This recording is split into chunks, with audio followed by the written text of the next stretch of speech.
pada rangkaian listrik itu kita menggunakan berbagai macam komponen ya. Contohnya misalkan resistor, induktor, dan kapasitor.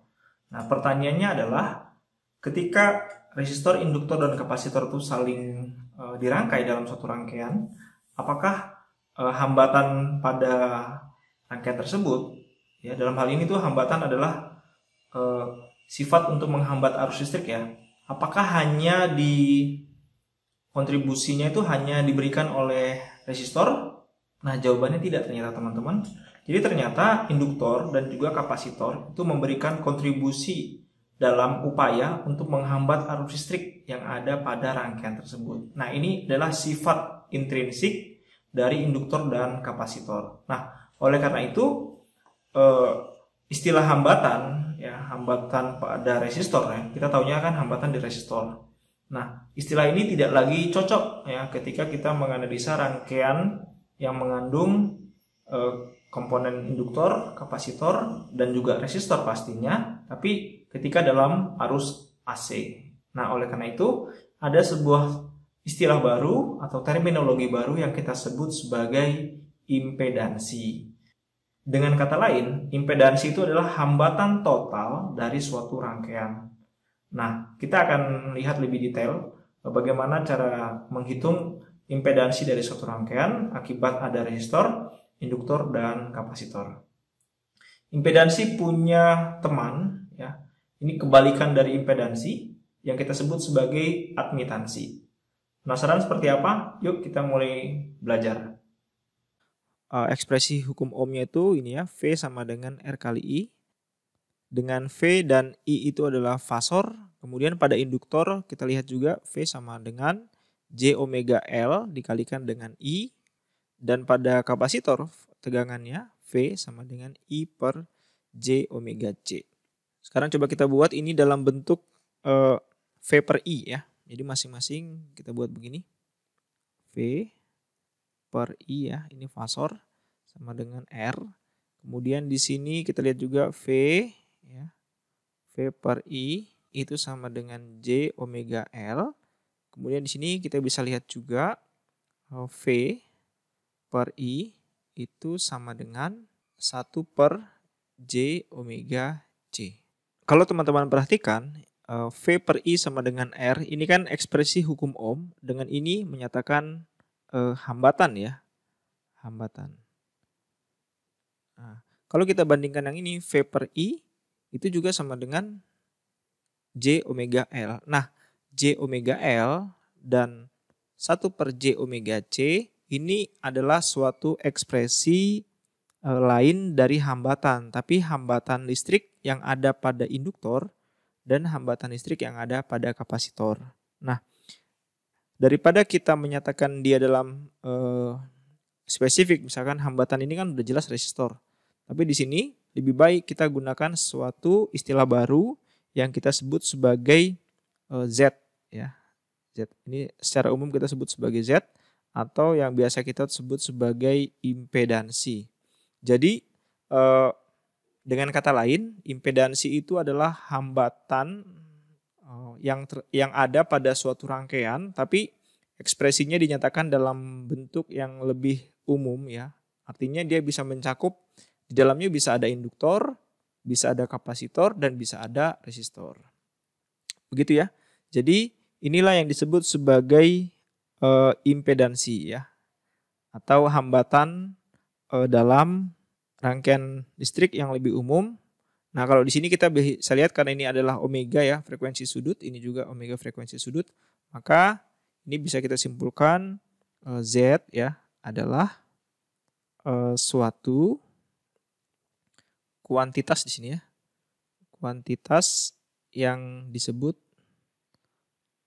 hambatan atau impedansi ya. Impedansi, nah dalam kita lihat di sini karena dia omega berarti dalam domain frekuensi. Oke, sudah cukup paham ya. Nah, sekarang kita lanjutkan lagi. Oke, kemudian kita akan bahas tentang admitansi ya teman-teman. Nah, sebenarnya admitansi ini seper dari impedansi. Jadi kalau saya buat rangkuman tuh begini teman-teman. Ini saya punya elemen ya. Elemen, misalkan elemennya adalah R di sini ya. R. Di sini adalah impedansinya. Oke, kemudian ini Z ya. Kemudian di sini adalah admitansi. Oke, admitansinya adalah Y. Nah, misalkan gini ya, impedansinya ini kita sebut Z ya. Nah, kalau di resistor itu nilai impedansi dari R itu adalah ya R sendiri ya. Ya, ini jangan lupa kita cetak tebal ya, karena dia adalah fasor. Nah, kalau admitansi itu 1/Z ya. Jadi kita tulis Y sama dengan 1/Z. Z-nya sama dengan R, berarti 1/R. Oke. Gitu ya, admitansi. Kemudian kalau pada induktor itu impedansinya kita sebut Z ya, sama dengan J omega L. Ini dapat dari mana? Dapat dari atas ini ya, teman-teman. Ini ya.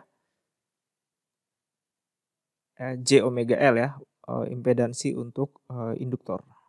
Nah, di sini admitansinya itu sama dengan 1/J omega L gitu. Oke. Nah, kemudian untuk kapasitor C ya, impedansinya itu adalah 1/J omega C. Nah, impedansinya sederhana sekali. Kita tulis begini ya, teman-teman. J omega C ya. Kenapa? Karena 1/Z ya. Ini kalau kita buat itu begini ya. 1/Z ya. Itu sama dengan 1/J omega C. Makanya jawabannya jadi gini. Nah, sekarang kita nyatakan ya dalam bilangan kompleks itu begini teman-teman. Gini ya, saya tulis impedansi. Oke, dalam bilangan kompleks itu, misalkan yang pertama itu bentuk rektanguler. Ya, itu kita tulis begini. Z itu sama dengan R plus J kali dengan X gitu ya. Nah, ini dengan R itu adalah bagian real dari Z ya. Kemudian X itu adalah bagian imajiner dari Z. Nah, gitu ya. Nah, kalau kita nyatakan dalam bentuk polar, teman-teman. Polar, maka Z ya. Itu sama dengan besarnya Z atau harga mutlaknya ya. Besarnya Z dikalikan dengan sudutnya. Sudutnya theta. Nah, yang ini kita sebut sebagai resistansi. Oke, kemudian yang ini X itu yang kita sebut sebagai reaktansi ya. Ini bisa bernilai ya. Bernilai positif. Oke, atau negatif. Gitu ya, teman-teman.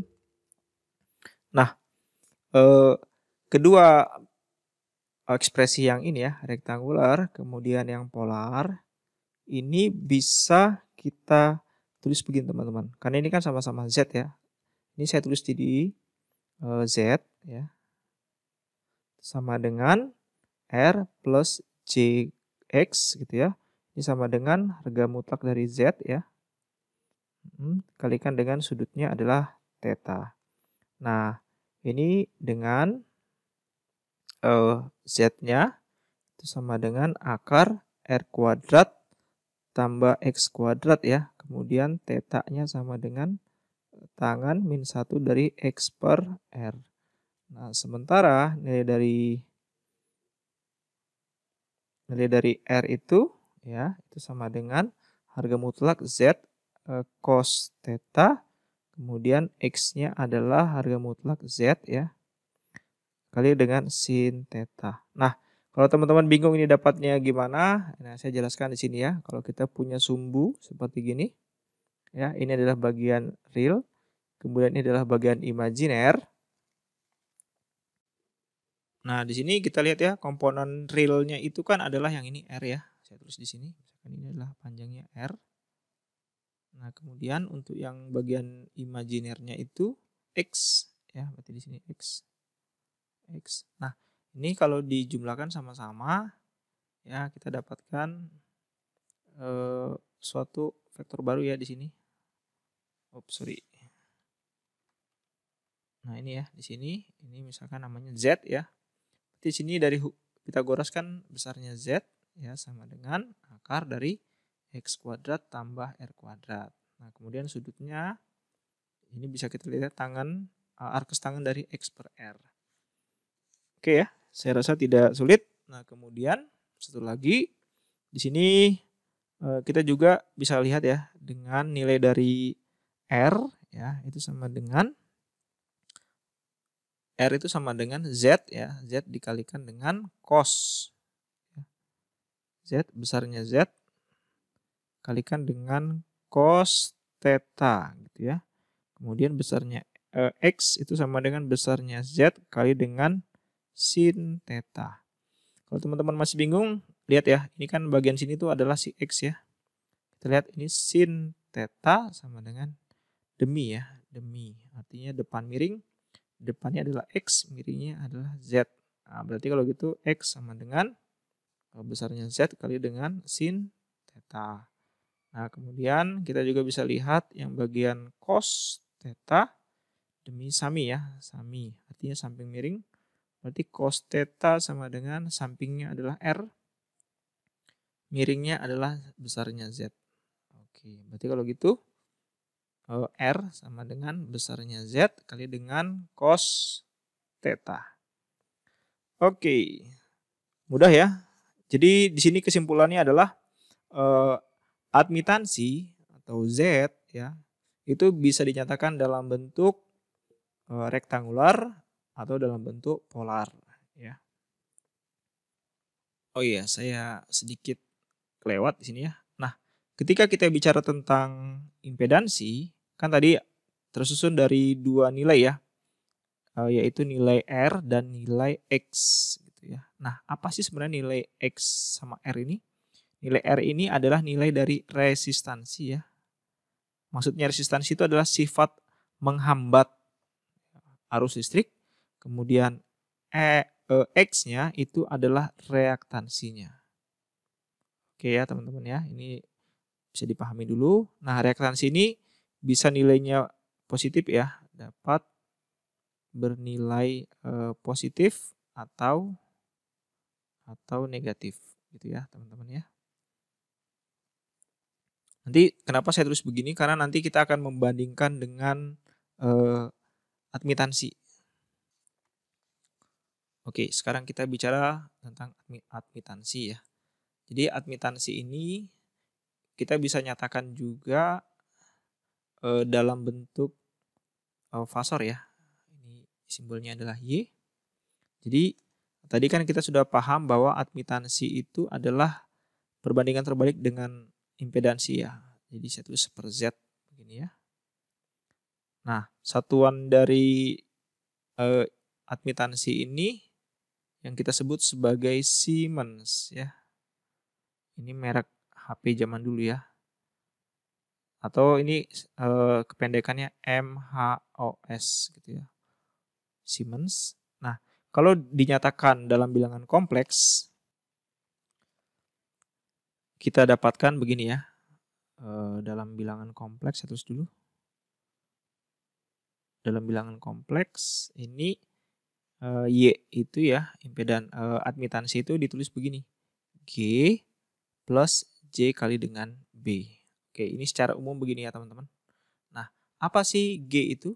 G ini yang disebut sebagai konduktivitas. Konduktivitas itu bahasa sederhananya adalah sifat mampu untuk menghantarkan arus listrik. Atau seberapa baik dia menghantarkan arus listrik ya, disebut sebagai konduktivitas. Kemudian B-nya itu yang biasa disebut sebagai suseptansi ya. Suseptansi. Nah, si Y ini atau admitansi ini kita bisa lihat ini adalah bagian real ya. Jadi saya tulis begini. G itu sama dengan bagian real dari Y. Ya. Y itu adalah admitansi. Kemudian si B-nya itu adalah bagian imajiner dari Y. Oke. Nah, dari persamaan ini ya teman-teman, kan kita sudah punya persamaan tentang impedansi dan admitansi ya, yaitu saya tulis dulu. Saya tulis dulu di sini ya, dari persamaan impedansi dan admitansi ya. Itu Y sama dengan G plus J kali B, dan nilai dari impedansi atau Z itu sama dengan R plus J kali dengan X. Nah, kemudian karena di sini ya, karena Y impedansi itu sama dengan 1/Z. Nah, maka di sini kita masukkan ya. Berarti G plus J kali B itu sama dengan 1 per ini Z. Berarti 1 per yang ini ya, 1 per R plus J kali dengan X. Nah, kita mau selesaikan teman-teman persamaan ini. Caranya kita rasionalisasi ya di sini ya. Rasionalisasi atau dibuat rasional. Jadi kita kalikan teman-teman. Ya, tulis ini sama dengan 1 per R plus J kali X. Nah, ini kita rasionalkan, maka kita kalikan dengan lawannya ya. Atau ini, kalau yang ini positif, ini jadi negatif, jadi minus gitu ya. Minus JX. Ini proses merasionalkan ya. R minus JX. Nah, ini kalau kita kalikan teman-teman, berarti ini sama dengan atas kali atas, bawah kali bawah ya. Berarti R tambah, minus 1 kali ini ya. Berarti R minus J kali X per R kali R gitu ya. Berarti R kuadrat. R kali ini berarti minus R JX. JX kali R berarti plus R JX. Kemudian positif kali negatif, negatif. Ini JX kuadrat gitu ya. Oke. Begini ya.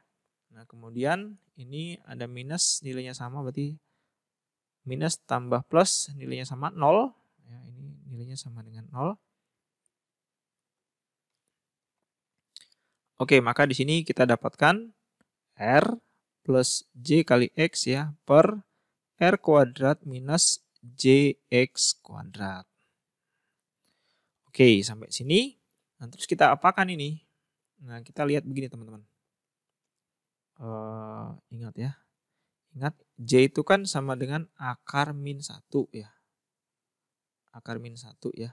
Jadi kalau J kuadrat itu sama dengan akar min 1, kita kuadratkan.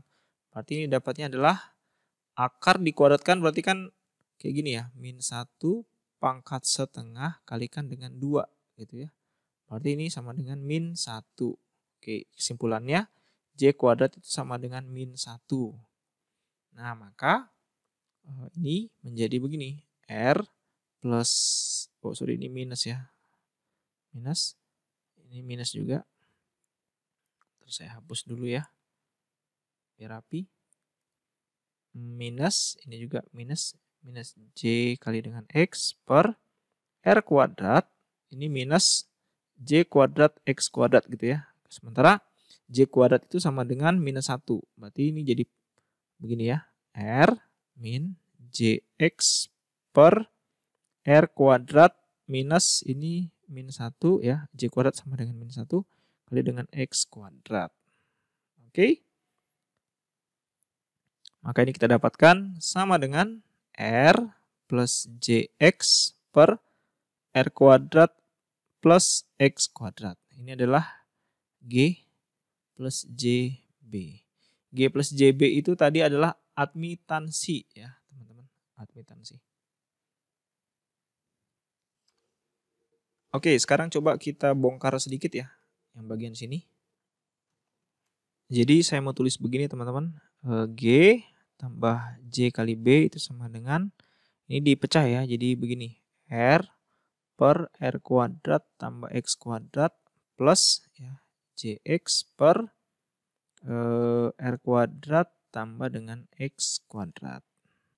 Nah ini kan teman-teman bisa lihat ya, ini G itu akan sama dengan yang ini teman-teman. Ya. Sementara ini kan ada komponen J-nya ya, berarti ini J-nya, berarti B itu akan sama dengan yang ini. Teman-teman ya, kita samakan antara ruas kiri dan ruas kanan. Nah apa kesimpulannya? Kesimpulan. Nah ini paling enak ya kalau sudah dapat kesimpulan. Jadi kita dapatkan ternyata G atau konduktivitas itu sama dengan R per R kuadrat tambah X kuadrat, teman-teman. Nah, ini dia. Kemudian kesimpulannya lagi dan B ya, B itu tadi apa namanya? Kita lihat dulu. Suseptansi ya. B, suseptansinya itu sama dengan X per R kuadrat tambah dengan X kuadrat. Nah, ini dia. Ya. Ini kesimpulan yang bisa kita dapatkan.